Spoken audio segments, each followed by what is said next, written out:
বিলাসীনানা অসম লখিমপুৰ জিলা সমিতিৰ উদ্যোগত বিলাসীনানা লোক আঞ্চলিক সমিতি উতল আলু জাতীয় বিদ্যালয় আৰু উতল আলুবাসী ৰাইজৰ সহযোগত এই উতল আলু জাতীয় বিদ্যালয় প্ৰাংগণত আমি অহা 16 আৰু 17 জানুৱাৰী 2026 তাৰিখে দুদিনীয়াকৈ বৰ্ণাঢ্য সাংস্কৃতিক কাৰ্যসূচীৰে আমি ৰূপান্তৰ আৰু যুগান্তৰ শিল্পী ৰূপৰ জ্যোতিপ্ৰসাদ আগৰৱালাদেৱৰ পবিত্ৰ স্মৃতিত শিল্পী দিৱস ভাগ আমি আয়োজন কৰিছোঁ।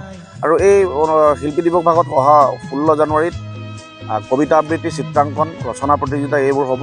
আৰু 17 তাৰিখে জ্যোতি সংগীত, জ্যোতি নৃত্য, লগতে আমাৰ মুকলি সভা থাকিব। অসমৰ জাতীয় জনগোষ্ঠী সংগঠনৰ জিলা সমিতিৰ, কেন্দ্ৰীয় সমিতিৰ নেতৃবৰ্গ উপস্থিত থাকিব। লগতে নিশালৈ আমাৰ এটা সাংস্কৃতিক কাৰ্যসূচীও থাকিব। সেই সাংস্কৃতিক কাৰ্যসূচীত অসমৰ জনপ্ৰিয় কণ্ঠশিল্পী প্ৰণৱ নিশাত লগতে নৰিম দাধৰাৰ গীতৰ শৰাই আগবঢ়াব।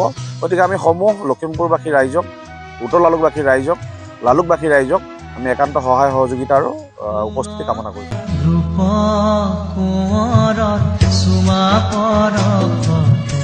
লাজুকি কৰি মৰহি যায় ৰূপ কোঁৱৰত চুমা পৰশতে লাজু